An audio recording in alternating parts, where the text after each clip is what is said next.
Greetings, traders. This is Coach Robert with another episode of TopstepX in 5 minutes or less. In this video, we will be going over the Auto-OCO Brackets feature. But first, as a refresher, if we are in our settings area and we have our position brackets on, we can choose to have them applied automatically or not. If they're not automatically applied, we can enter position and we can drag our stop loss and we can drag our profit target. We can also add to our positions, or we can close our positions or simply buy in the opposite direction, place an order in the opposite direction to close them out, or flatten all to remove any open positions. Now we can also have them auto apply. So let's choose $50 profit and $50 stop loss, save our changes, and now when we enter a position, it will automatically put our entries of our stop loss and our profit target $50 in our favor. If we add to our position, it will add a open position in our direction, and we'll just simply increase the number of profit targets and the number of stop loss associated with this order. But if we move these, it is simply just going to continue to add positions, and of course we can buy out of them or close them out altogether. And this brings us to the Auto-OCO brackets, where we have more flexibility. So let's switch to Auto-OCO brackets, where we have more flexibility to add our own. We're going to put, in this case, a $50 take profit and a $50 stop loss.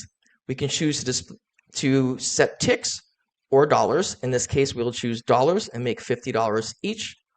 And let's create a second one for $100 each. So let's name this one $100 for take profit and $100 for stop loss. And again, we choose dollars, and let's set our amount of $100 and save. Now we have two to choose from. You can edit, or you can delete, or you can add more. Now when we go back to our chart, should we choose the brackets of 50 or the brackets of 100? So let's place one at 100. We can see this is $100 away in each direction. If we choose 50, we can place again, we'll have two short positions in this case, but we are now have a stop loss of $50 away and $50 profit target. If one of these is hit, it is simply going to cancel the other order. So if we move this close, once we remove one position, it will remove the associated target or stop loss with that order. As we will see momentarily, there we have it. We just hit our stop loss.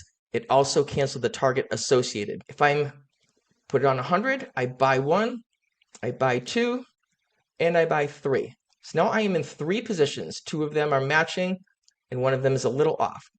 Now, if I choose to sell by getting rid of one of these, it will remove a position, but it's also going to add a stop and a target according to the position I just entered. So what we really want to do is to shut these off before we get out of a position. However, it will only close if I hit sell. Notice it closed one of my long positions, but it's not going to take the orders off because they are individually managed and linked to each other, not the full position.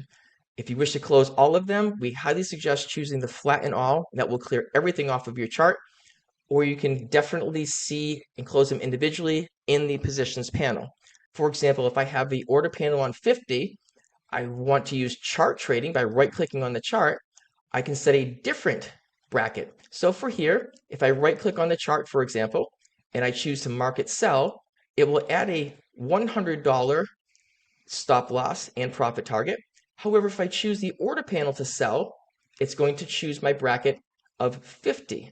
Now, these will still work independently of each other, but it's just something to keep in mind that you want to use the same profit targets or potentially different profit targets and stop losses, whether you're trading from the chart or whether you're trading from the order panel. We highly suggest keeping the positions component available so you can see if there are any open positions. For example, if I happen to be on another instrument and I am in a position, it will still show because the positions panel will show any open position. By hitting flatten all, we can see that it covers every position and open position under the account that I'm on in the order panel or on the chart. So notice the MES is gone. If we go back to MNQ, we can see the positions were gone for MNQ as well as the pending target and pending stop loss. So that will conclude this video on the Auto-OCO brackets.